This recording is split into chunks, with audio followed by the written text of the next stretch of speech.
भुवनेश्वर आंचलिक पाणीपाग केन्द्र सूचना अनुसार राज्य में एवं कौन प्रकार घूर्णिबलय प्रभाव नथिबा बेले मौसुमी दुर्बल अवस्था रही। एपरी परिस्थिति सोमवार बारिपदार सर्वाधिक 18 मिलीमीटर वर्षा रेकर्ड कर झारसुगुड़ा 29 मिलीमीटर और जगतसिंहपुर में 27.1 मिलीमीटर वर्षा होता भुवनेश्वर आंचलिक पाणीपाग केन्द्र सूचना देती।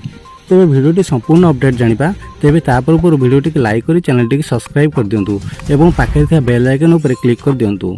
तेबे आसंता 24 घंटा मध्य 17टी जिल्लार गोटे दुईटी स्थान में कालबैशाखी जनित झड़ वर्षा सह वज्रपात होबार संभावना रही। बालेश्वर, भद्रक, जाजपुर, केन्द्रापड़ा, कटक, जगतसिंहपुर, सुंदरगढ़, केउझर, मयूरभंज, खोर्धा, पुरी, गंजाम, गजपति, रायगड़ा, मालकानगिरी, कोरापुट और नवरंगपुर आदि जिलार किसी स्थान में वज्रपात आशंका थी सब जिला को येलो वार्निंग जारी कर तेबे 27 तारिख राज्यर किसी जिले में स्वल्प धरण वर्षा होगा पाणीपाग केन्द्र पूर्वानुमान कर।